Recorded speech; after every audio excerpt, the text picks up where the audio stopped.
तो गरीब का बेटा बेटी बिना पढ़े लिखे रह जाता है। हम धन के अभाव में किसी गरीब के बेटा बेटी को बिना पढ़े रहने नहीं देंगे।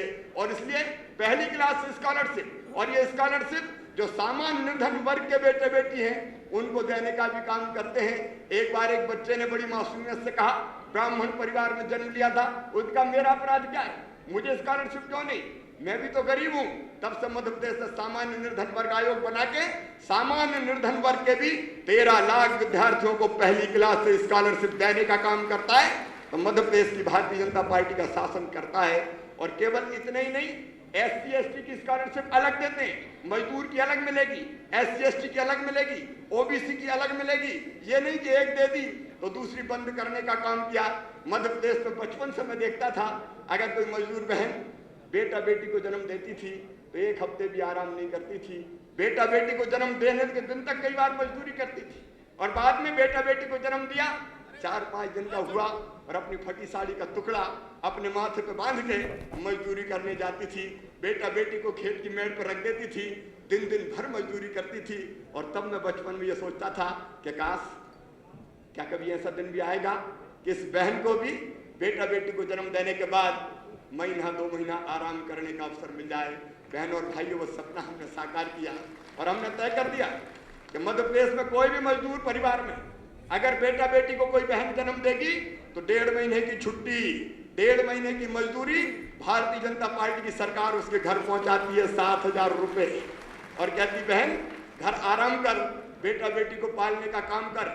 लेकिन केवल बहन को छुट्टी नहीं, उसके पति को भी 15 दिन की छुट्टी, प्रसूति अवकाश, कि जा 15 दिन की मजदूरी ले भैया और अपनी पत्नी की सेवा कर। पत्नी तो हमेशा पति की सेवा करती है, कभी कभी पति को भी पत्नी की सेवा करनी चाहिए कि नहीं चाहिए, करनी चाहिए। और इसलिए हमका 15 दिन की छुट्टी, बच्चे की देखभाल करो, पत्नी की सेवा करने का काम करो। और इतने नहीं, 1,000 रुपया और लड्डू खाने के लिए। जाते के लड्डू गांव में बनते हैं, मुझे पता नहीं कितने राज्यों में बनते हैं, लेकिन मध्य प्रदेश में तो बनते हैं। अब बड़े घरों में बेटा बेटी जन्म ले तो बहन जाते के पौष्टिक लड्डू खाए। मध्य प्रदेश की गरीब बहन को भी अगर लड्डू खिलाने का काम किया है तो भारतीय जनता पार्टी की सरकार ने बहनों और भाइयों किया है। ये बहुत मानवीय मामला है। और इसलिए, और केवल इतने नहीं, अस्पताल में जाके बेटा बेटी को जन्म दे, इसलिए जननी सुरक्षा एक्सप्रेस वो लेके अस्पताल जाएगी, अस्पताल में निःशुल्क इलाज होगा। और जब घर बेटा बेटी को आएगी तो साथ में 1400 रुपए का चेक और लाएगी, जननी सुरक्षा का चेक। अब बेटा और बेटी का आना गरीब के घर में अभिशाप नहीं, वरदान बनाने का हमने काम किया है। अगर कोई दुर्घटना हो जाए, एक्सीडेंट हो जाए, किसी परिवार में, गरीब परिवार में मृत्यु हो जाए तो उसकी सहायता करने का हम अलग काम करते हैं। अगर मृत्यु हो जाए तो 1.5 लाख रुपया देते हैं। उस जगह गाय बैल भैंस भी मर जाए तो 15,000 रुपया देने का काम करते हैं। गधा खच्चर मर जाए तो 13,000 रुपया दिए जाते हैं। बकरा बकरी मर जाए तो 800 रुपया देते हैं। मुर्गा मुर्गी मर जाए तो 80 रुपया देते हैं। और चूजा चूजी मर जाए तो 40 रुपया उसके भी देते हैं।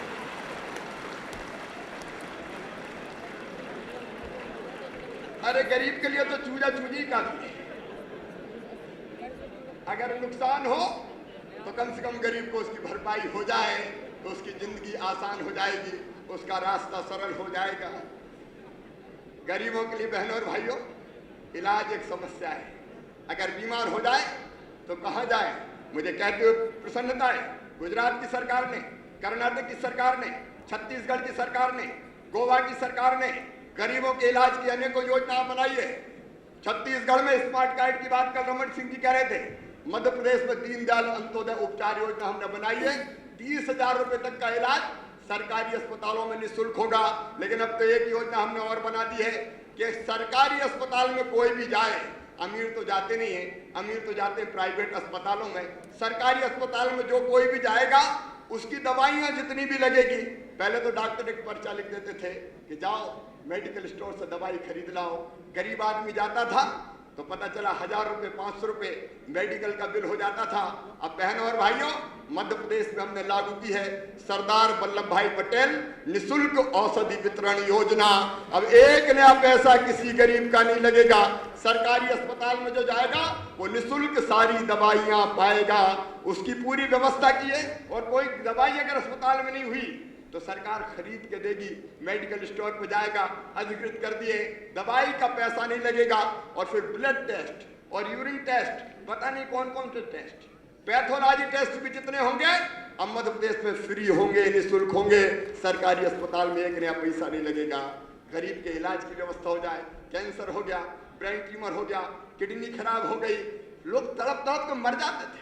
और तब मन में ये विचार आता था कि कैसे इस गरीब का इलाज हो। अरे जिस राज्य में गरीब इलाज के अभाव में तड़प तड़प के दम तोड़ दे, उस राज्य की सरकार को और मुख्यमंत्री को चुल्लू भर पानी में डूब के मर जाना चाहिए, फिर राज करने का अधिकार नहीं है। हमने राज्य बीमारी सहायता कोष बना दिया, 1.5 लाख रुपए तक का इलाज गरीबों का हम उस कोष से कराते हैं। और ज्यादा धन की जरूरत पड़े तो मुख्यमंत्री स्वेच्छानुदान की राशि हमने बढ़ा दी, चाहे 2.5 लाख लगे, 3 लाख लगे, 4 लाख लगे, उसके इलाज की पूरी व्यवस्था की है। इलाज के अभाव में कोई गरीब मध्य प्रदेश में मौत के आगोश में नहीं जाएगा, ये पुख्ता व्यवस्था हमने की है। बाकी हमारी राज्य सरकारों ने भी की है। बेटी की शादी का काम और तो और आदरणीय राजनाथ सिंह जी, अगर मृत्यु भी हो जाए तो अंतिम संस्कार तो पूरे सम्मान के साथ होना चाहिए। और इसलिए अंतिम संस्कार के लिए भी अब तक 2000 थी, अब 3000 रुपए की राशि गरीब को दी जाती है कि अंतिम यात्रा तो कम से कम पूरे सम्मान के साथ निकले। कोई वर्ग नहीं छोड़ा, हाथ ठेला ढकाने वाले, साइकिल रिक्शा चलाने वाले, हमाली करने वाले, घरों में काम काज करने वाली माताएं बहनें जो झाड़ू लगाती हैं, जो पोछा करती है, कौन सी सरकारें उसकी तरफ ध्यान देती थी?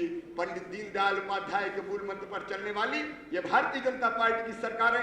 हमने इनकी पंचायत बुलाई, हमने पूछा हाथ ठेला वाले से क्या करें तेरे लिए, साइकिल रिक्शा वाले से पूछा, उसने कहा साहब किराए का साइकिल रिक्शा चला रहा हूँ, 35 रुपया रिक्शे के मालिक को देता हूँ, दिन भर पसीना बहाता हूँ, 50-60 रुपए कमाता हूँ, तो 35 उधर चले जाते हैं। मैं रिक्शे का अगर मालिक बन जाऊँ तो मेरी जिंदगी सुधर जाएगी। बहनों और भाइयों, सभी हाथ ठेला और साइकिल रिक्शा चालकों को मध्य प्रदेश में मालिक बनाने का काम किया है तो मध्य प्रदेश की भारतीय जनता पार्टी की सरकार ने किया है। अब वो जितना कमाते हैं उनके घर में आता है, उनकी आय बढ़े, उनका जीवन स्तर ऊपर उठे।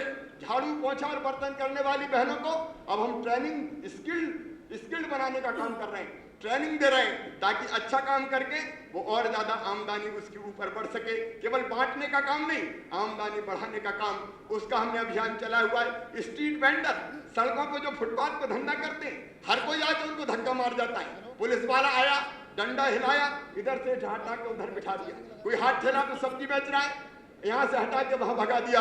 उन सबके लिए भी हमने योजना बनाई है। 5000 रुपए तक 2500 रुपए का अनुदान, 5000 रुपए की उनकी व्यवस्था की और अलग अलग हॉकर्स कॉर्नर बना दिए। और पुलिस वालों से कहती है खबरदार, अगर इनकी तरफ उंगली उठाई तो तुम्हारी सलामती फिर नहीं है, ठीक कर दिए जाओगे। अरे गरीब को भी मान और सम्मान के साथ छोटा धंधा करने का भी अधिकार है। ये सारी सुविधाएं जो मजदूरों को दी वो इन वर्गों को देने का भी काम हमने किया है। और हमारे कारीगर, मैं कहना चाहता हूँ बड़ी विनम्रता के साथ, भारत में गाँव स्वयं पूर्ण इकाई हुआ करते थे। बढ़ई को काम मिलता था, लोहार को काम मिलता था, बसोड़ को काम मिलता था, सुनार को काम मिलता था, कुम्हार को काम मिलता था।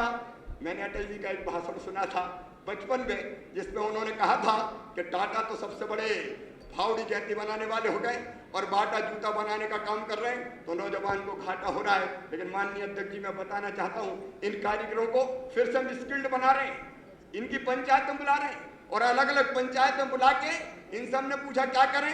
उनका साहब अगर बैठने के लिए दुकान की व्यवस्था हो जाए, उपकरणों का इंतजाम हो जाए और थोड़ी बहुत ट्रेनिंग दे दे। केस शिल्पी पंचायत हमने बुलाई, बाल काटने वाले केस शिल्पी, हम क्या करें? क्या साहब हमारे यहाँ गांव में आजकल कोई बाल नहीं कटवा रहा, लोग शहरों में जा रहे हैं। मैंने कहा क्यों? बोले स्टाइल से बाल काटने वाले वहां आ गए, हमें भी जरा स्टाइल सिखवा दो साहब, थोड़ी सी ट्रेनिंग हो जाएगी तो गांव में हमारा धंधा चल जाएगा। उनको स्किल्ड बनाने का काम कर रहे हैं। उनकी पत्नी फेशियल वगैरह सीख के, गांव में भी अभी इसकी बड़ी जरूरत हो गई। गांव में सच में गांव में भी शादी विवाह में वो होने लगा है, उनको उसकी ट्रेनिंग देने का काम कर रहे हैं। और गांव में हम एक तरफ मार्केट छोटा बना रहे हैं, यहाँ बढ़ई भैया बैठेगा, यहाँ लोहार भैया बैठेगा, यहाँ कुम्हार भैया बैठेगा, यहाँ धोबी भैया प्रेस करेगा। 8x10 की गुमटियां सबको आवंटित करने की हमने योजना बनाई है। और 50,000 रुपए की व्यवस्था, 50,000 रुपए की, उन्होंने कहा 50,000 तक हमको मिल जाए, तो 50,000 की मार्जिन मनी भी भारतीय जनता पार्टी की सरकार जमा करेगी।